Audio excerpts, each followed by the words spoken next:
So lovely to see you, Tessa, Yeah, of it's great to be Intelligence here. Bank, and talk Yeah, it's about great.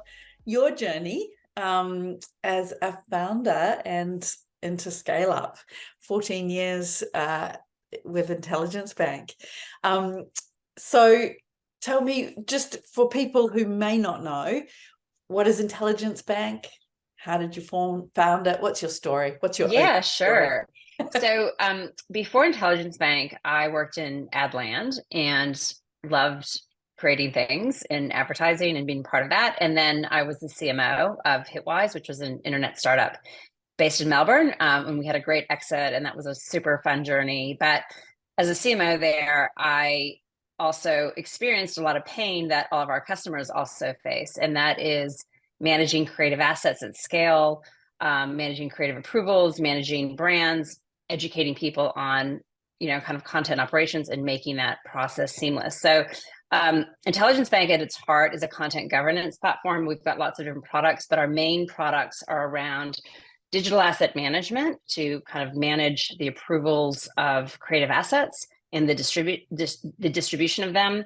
Also online, we have online brand portals. And then our biggest, I guess, offering is marketing operations, where people go from online creative briefs to approving those to managing tasks and Kanban boards, all the way to publishing a final creative asset that seamlessly goes into the DAM. So um, again, I guess our theme really is around don't get fired and don't get sued based on the creative that walks out the door. And for Yeah. smaller companies, I think smaller companies can get by, share drives sometimes, a little bit of Dropbox, but larger companies and big enterprises need a marketing system of record for content operations. And that's really the gap that we fill. Yeah, amazing. I saw a beautiful line in one of your articles, Tessa, as one of your fangirls, I of course read. And it was if Reg Tech and Martech had a love child. I thought that's Exactly. Well, there's intelligent. so much. Yeah. Like we work with clients in lots of different industries. So we have FMCG, we have cosmetics brands, we have a lot of government business. But and I think every marketer cares about brand compliance and making sure everything is on brand, looks great, and complies with that. But then if you have that plus regulatory compliance, so if you're in insurance, you're in government, you're in financial services, there's certain things you can and can't say in advertising. And we just help manage that very, very convoluted and messy process. Also, healthcare is a big one. Like my favorite ones are really health insurance, because they have like a double whammy of healthcare claims. Like, what can you say in an ad about improving health? And then also it's insurance. So you've got the financial side of it, and they're regulated by really two bodies. So we just kind of help simplify that for people. But we do have people who just use this for brand compliance, and all the way up to I guess the more regulatory compliance as well. Yeah. Awesome. Awesome. So you know about this series I'm doing of kind of talking to people about, because we learn a lot about how companies grow and the strategy and so on, and that's super interesting too. But also, as companies grow, we've all been in those moments where we also have to grow. Like some people have described it to me as shedding a skin to become sort of the next version of Yeah. yourself. Or Didier from Culture have described it as, what's the CEO I have to be next year? And every year it's a new one.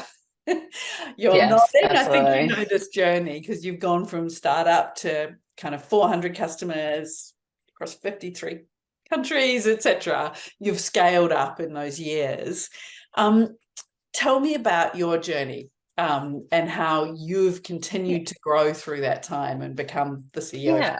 Yeah. Yeah, and you probably could answer this better than me, because you've seen me throughout. You were one of the reasons why Intelligence Bank started, and when we were validating the value proposition, I just remember talking with you about, is this even a good idea to do? So I guess at my root, and like what I love to do, is make things. So for me, what drives me, and obviously we want great financial outcomes for our investors, and we want a great operating environment for our staff and a great product for our clients. But what I like to do is to create things that have never existed before and put things in the world. And that to me gets me up every morning and excited to go to work. So Yeah. I think, early stage, CEOs have to do everything. You have to sell, you have to raise money, you have to create the standard operating procedures, you have to be help desk, you got to do everything early on. And I really love that early um, time in a startup, because you're just creating and you're kind of hacking product and you're figuring it out and you're selling, you're biting off way more than you can chew, right? And that to me is the fun part. And you're taking risks, right? So that's a part of it. But obviously, as you grow, the role of the CEO has to change. So you have to stop from doing everything, and you've got to hire a team around you that are better than you. And for me, it took me probably longer than most CEOs to do that, because I was still pretty hands-on. I was a friend of mine used to work at Martha Stewart in New York, and I always think about this, when the printer broke, Martha Stewart would be like taking apart the printer and trying to fix it herself, right? Like, and she's like the CEO of this multi-billion-dollar company. And I'm very similar to that. Like, I have a tendency to be similar to that. So I guess when we received investment capital from 5ounce a couple of years ago, the first thing I did was got to hire people better than me at operations, because that is not, like, I don't wake up every morning and say, hey, I'd like to write a procedure, or I want to figure out the best process. Like, that is not my skill set. That's not what I love doing. But I love thinking about the product vision. I love thinking about where we're going next. I always joke that our team is working in the now, and my head is like, I'm already in like 2026. I'm already thinking about like the next 2 years. Like, I've already like leapfrog 2024. So it's really having that balance, I think. And for me personally, like, I'm really enjoying the gigantic strategic puzzle that Intelligence Bank is right now, and where we're going to go, and products that we're going to create, and and thinking about the competitive environment, the macroeconomic environment. So for me now, what I love is the strategic piece, and I think that's a really important role for a CEO and a scale up, and I think that's what's needed. Yeah. And it sounds like you're very aware of what you enjoy, and that's almost guided you to where you should focus. Yeah, look, is that right? I'm one of Or those people. did you trial and error that? Well, I'm a multitasker, right? So I can do like 20. I mean, I think my gift to the world sometimes is I can do 20 things at once, but that's not always that's not always something to be proud of, I think. But for me, I've had to work pretty hard at letting go as well. Letting go to financial planning, letting go for, sales or customer success, whatever it is. I've had to do that. And it was uncomfortable at first, because, when you're used to doing everything and being a little, scroungy as a company, and then you get to scale, like, you can't be doing that anymore. So I do have meddling tendencies, but I try to ensure I don't do that and drive my team crazy. And how did you get that insight? Do you have feedback loops with your team? Did you have a coach? What was your way of kind of working on you, I suppose, to learn those lessons? Yeah, I think, I did this, I forget the name of it, but I did this kind of startup thing it was probably like 7 or 8 years ago. And there was a really great visual about the role of CEO. And at first, so if you can imagine, time goes like this, it goes upwards. And it's like, when you're small, the CEO is like running around doing everything. And then the CEO then is the center of keeping things going forward, but it's about getting operating professionals to execute and to bring that sort of experience. And then, the next stage of a CEO is really outward facing. Really big companies, like, their CEOs rarely get involved in any sort of day-to-day operational detail, but they're talking to investors, they're, working with government, they're the face of the company. So it's really that evolution. And I've always really had that visual stuck in my head about that pathway. And I think at some point also, for all CEOs, like, you get to a point where, are you in the right role for where you need to be? And I think that's very confronting. You whether you like him or hate him, Mark Zuckerberg, as an example, like, he went from scroungy startup to running a multi-billion-dollar company in a very relatively short period of time with no prior experience. And there's very few people who can do that well. And you want to enjoy doing that process as well. Yes. Yeah. And that's an interesting example, and it's common, right? That he made some key hires, Sheryl Sandberg being a clear one for him. Did you have key people that you needed to sort of bring in? Were there key moments where you made that transition through? Absolutely. Absolutely. So operations and finance was one. We outsourced a lot of that for a really long time. But now even, our go-to-market and sales process is something that just needs to be a lot more data-driven, where, early on, a lot of companies survive from founder-led sales, and people are like, oh, how are you so successful? And, you're like, well, when your house is on the line, you sell, right? Like, you get things done, but that's not a repeatable, forecastable engine. And so bringing in, we recently appointed somebody to be our chief revenue officer, and she's been incredible.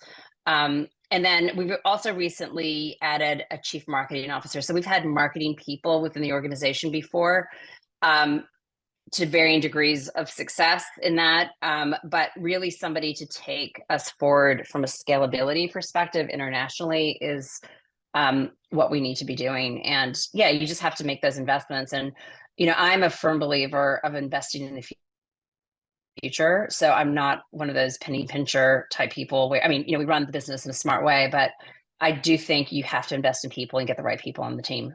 Yeah. So almost invest ahead. Totally. And it's really interesting. Like, there's a balance between, you've got people, we have a lot of people who've been here for more than 10 years, and they've grown beautifully within the company. They've expanded their roles and their remit. But then some people, the company outgrows them, and it's not, like, because every 6 months, it's like we have a new organization, and that's what keeps it fun and fresh for everybody. But sometimes people can't scale up with that growth. And then you do need to bring in outside people who've been there and done that. But finding the right people who can deal with the scale up, I think, is very challenging. And oftentimes, I'll be interviewing somebody and they're like, oh, I'm looking at you in Telstra. And I'm like, all right, you're the wrong fit. Like, if you think a big corporate is like a potential job for you, like, you're going to hate it here, because it's too crazy and entrepreneurial for that other kind of temperament as well. Yeah. It's a real risk. So how do you decide whether you want to keep going with it? I know that's maybe a personal question, but no, it's a great question. And people ask me that. Startup person, yeah. How do you know you want to keep going? Yeah, for me, again, it's a giant jigsaw puzzle, and it's like the strategic piece now. Like, I think if I were still trying to run sales or run the marketing team or run, product or whatever I used to do, it would be time, right? But given that we have awesome investors out of the US, with the rise of generative AI and what that means for content operations, there's just this whole crazy new world of where our platform is going to go. And there's also, for me personally, there's M&A opportunities. We are constantly looking at other smaller firms that we can purchase to, include within our platform. And so for me professionally, like, I'm still super interested, and I love it. So it's not for me, it's not startup anymore. I don't want to do it. So it's, at some point I may not be the right CEO for Intelligence Bank, and that would be okay. I could go to a chair role or something else, but I still get really energized waking up every morning, going to work. And also the team is awesome. And I love working with the people that I work with. So for now, I'm there, and we'll see. We'll see what the future holds. Yeah. Still having fun. It's a good sign, right? Yeah, that's right. Yeah, and you're working on different things. It makes perfect sense. Just interesting with you, because you had really done an amazing scale up run with Hitwise. It sold for 250 million, I think, something like that. Yeah. So you'd been in the exec team building a wonderful scale up. How do you think that helped or hindered doing your own run as a founder? Yeah, I think I was probably the best employee ever for a startup scale up, because I treated it like my own business. And I think a lot of people at Hitwise were like that. And that's why, some people call it the Hitwise Mafia, and, all the former execs. And a lot of people went on to be CEOs there because of the experience. I think it gives you the flavor of the excitement of the creation of the, all of those sorts of things. But what it doesn't teach you ever is the risk and risk appetite. So,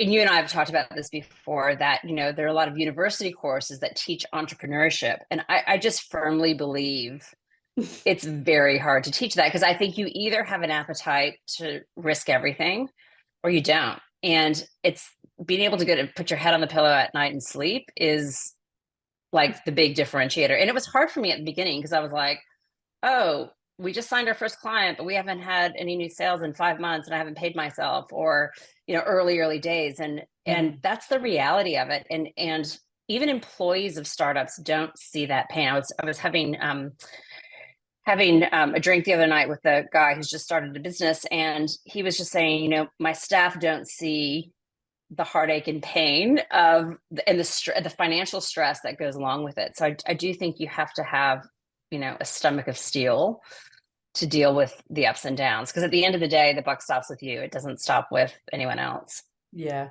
And that's CEOs, but that's so exacerbated by founders. Yeah, got it. How do you handle that stress? Any advice? I think you have to know what your trigger points are. So for me, at least, it was always, and we had investors from an early day, but we never had like a big check, to kind of run with. So we were very, I wouldn't say tight with money, but we were very cautious with our expenditure.